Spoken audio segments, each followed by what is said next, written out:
ہم نے سورہ مجادلہ کی تلاوت کی۔ مجادلہ کہتے ہیں بحث کرنا، ایک دوسرے سے آپس میں بحث کرنا۔ در حقیقت یہ ایک صحابیہ تھیں جن کے گھر میں کچھ معاملات ہوئے تھے۔ مطلب یہ تھا کہ ان کے شوہر نے ان کو یوں کہہ دیا تھا کہ تو میرے لیے میری ماں کی طرح ہے۔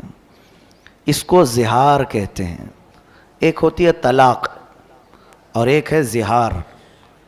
زہار اور طلاق دیکھنے میں سیم ہیں لیکن دونوں کے احکام الگ ہیں۔ میں اکثر یہ کہا کرتا ہوں کہ نوجوان نسل کو بھی یا جو شادی شدہ ہیں ان کو طلاق کے مسائل بھی سیکھ لینا چاہیے، اس لیے کہ ہم داخل ہونے کے راستے تو جان لیے لیکن خارج کس سے ہوتا ہے یہ بھی معلوم ہونا چاہیے۔ مثال کے طور پر کسی جگہ آپ انٹر ہو رہے ہیں تو آپ کو یہ بھی معلوم ہونا چاہیے کہ ایگزٹ کہاں سے ہے۔ اسی طرح شادی کے ذریعے سے آپ ایک نئی زندگی میں داخل تو ہو جاتے ہیں، شادی کے مسائل سب سیکھ لیتے ہیں، اور اس میں بھی بہت سارے لوگ نہیں سیکھتے شرعی طریقہ کیا ہے۔ لیکن میں سمجھتا ہوں کن چیزوں سے ٹوٹ جاتی ہے شادی یا نکاح، یہ امپورٹنٹ ہے سیکھنا، تاکہ غلطی سے اس دروازے پر نہ جاؤ۔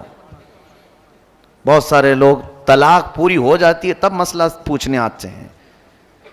اس ڈاکٹر کے پاس علاج کرانے کے لیے اپنے بچے کو لے جا رہے ہیں جو بچہ گھر میں مر گیا ہو، وہ کیا علاج کرے؟ علاج ہوگا؟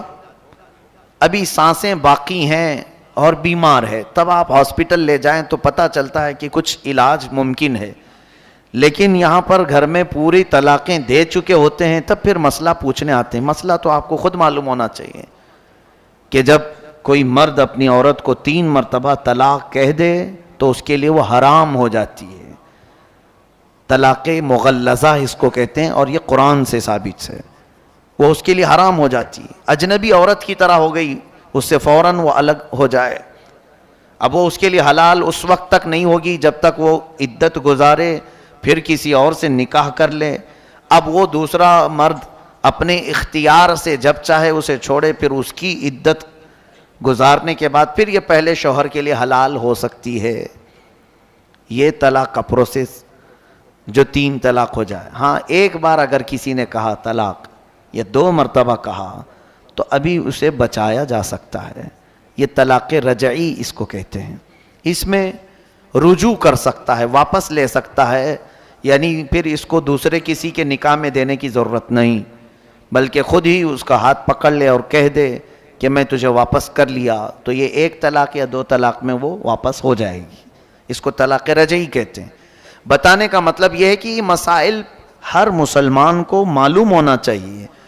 کچھ لوگ یہ کہتے ہیں غصے میں نے بول دیا اسے، تو میاں پیار میں کون بولتا ہے طلاق؟ غصہ آتا ہے تبھی تو یہ ساری چیزیں ہوتی ہیں، غصے پر کنٹرول ہونا چاہیے۔ غصے ہی کی حالت میں اکثر لوگ کہہ جاتے ہیں، اور اسی وقت جو کہی جاتی ہے وہ واقع ہو جاتی ہے۔ غصے میں آدمی بے قابو ہوتا ہے، تو یہاں پر بہت سارے لوگ یہی عذر لے کر کے آتے ہیں، غصے میں بولا ہوں یا ہوش میں نہیں تھا بول دیا ہوں۔ میرے عزیزو، یہ سارے بہانے شریعت نے نہیں قبول کیے، حتیٰ کہ ایسے نشے کے حالت میں بولا کہ آسمان و زمین کو بھی نہیں پہچان پاتا، اس وقت بھی بولا تو بھی واقع ہو جائے گی۔ اس حالت میں بھی اگر کہا ہو تو واقع ہو جائے گی۔ میرے کہنے کا مطلب یہ ہے کہ ان تمام مسائل کو سیکھ لینا چاہیے۔ یہ ہوئی طلاق۔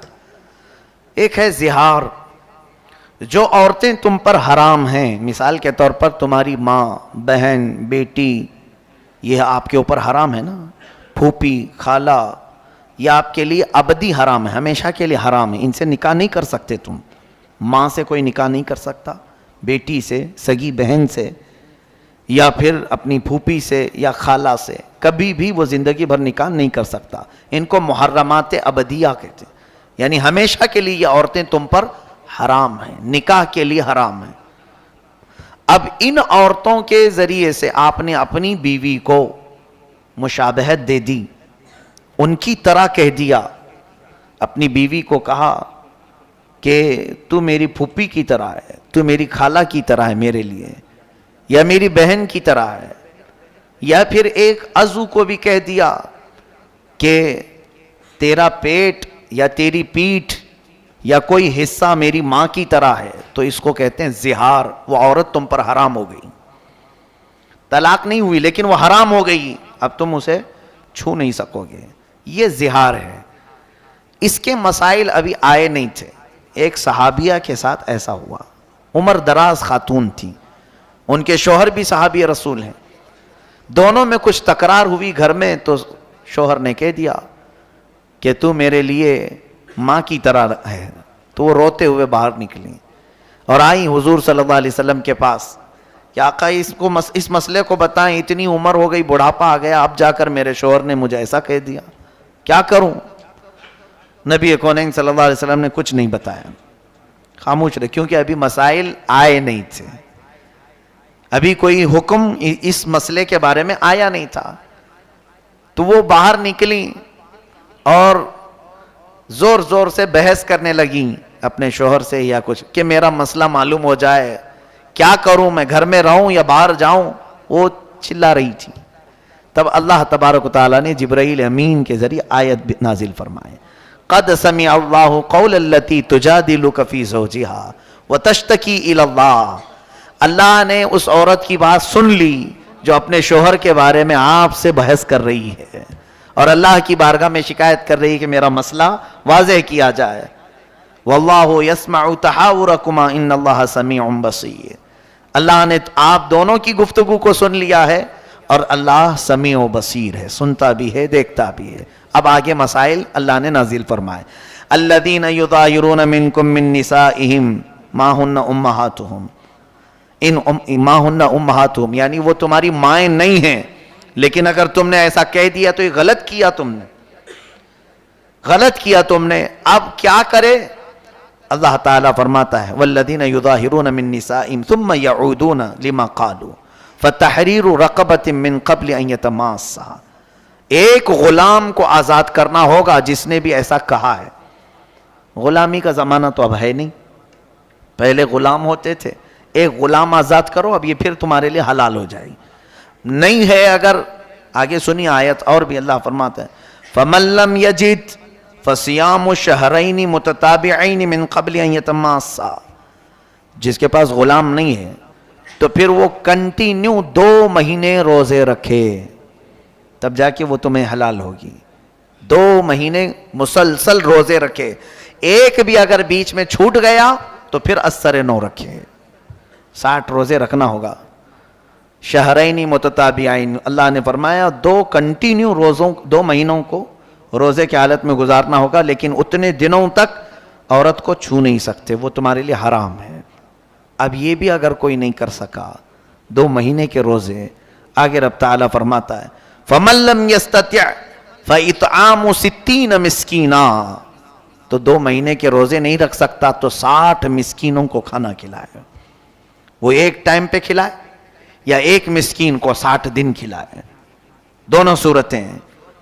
اب یہ 60 مسکینوں کو کھانا کھلانے کے بعد پھر تمہاری بیوی تمہارے لیے حلال ہوگی. طلاق کا پروسیجر الگ ہے اور اس کا الگ ہے. یہ زہار کہتے ہیں. یہ زہار کے مسائل شروع پارے میں ہی بیان ہوئے، لیکن خبردار اے میرے عزیزو، کچھ لوگ یہ زہار کو یا طلاق کو گالی سمجھتے ہیں.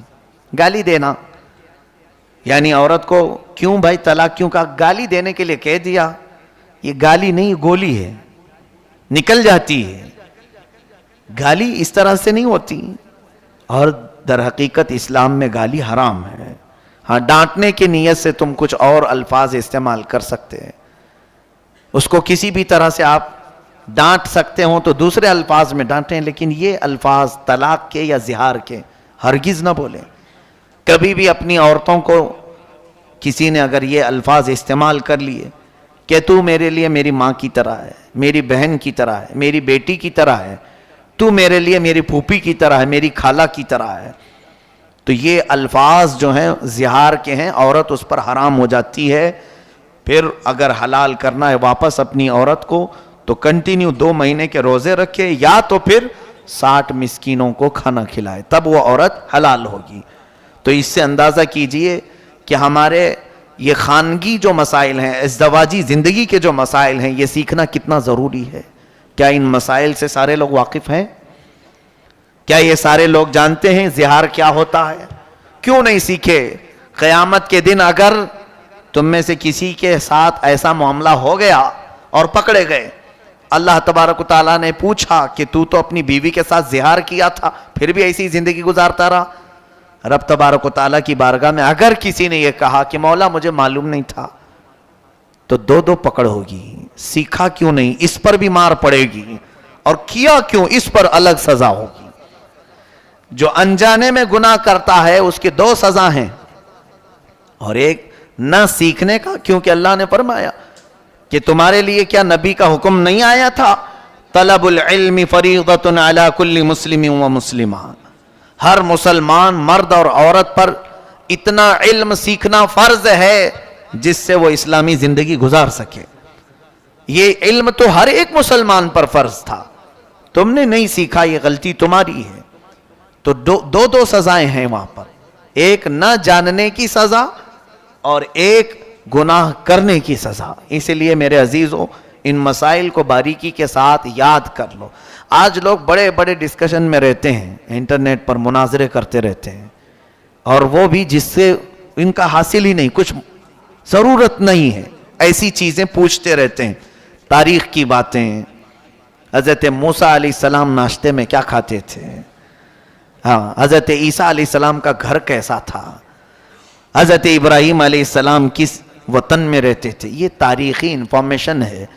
تم یہ پوچھو کہ کون سی چیز میرے لیے حلال ہے اور کون سی چیز میرے لیے حرام ہے. کمائی کے معاملات میں، کھانے پینے کے معاملات میں، گھریلو زندگی کے معاملات میں، نماز کے مسائل، وضو کے مسائل، یہ تمام چیزیں چھوڑ دیا، اور پھر انٹرنیٹ میں لا یعنی چیزیں جس سے اس کا یعنی عملی زندگی میں کوئی تعلق نہیں ہے، ایسے مسائل میں یہ پڑ گئے ہیں.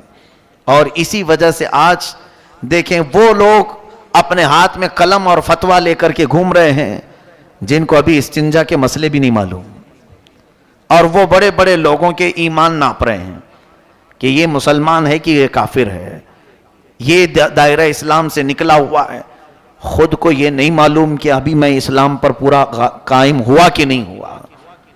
میرے عزیزوں آج کے دور میں جتنی چیزیں آپ کو سیکھنا ضروری ہے ان تمام چیزوں کی طرف دوڑو.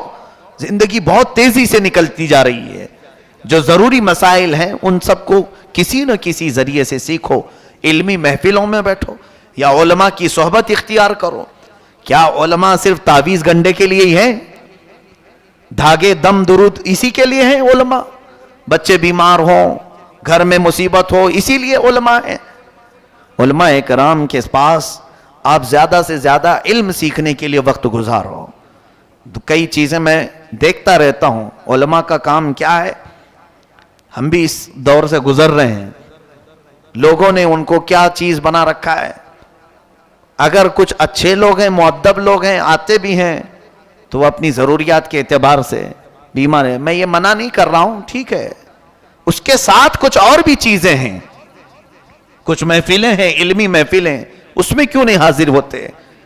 اپنے بیمار بچوں کو لے کر کے آتے ہیں. 2 طرح کے لوگ آتے ہیں، یا تو پھر دعا کروانے کے لیے، یا تو پھر لوگوں کی غیبت کرنے کے لیے.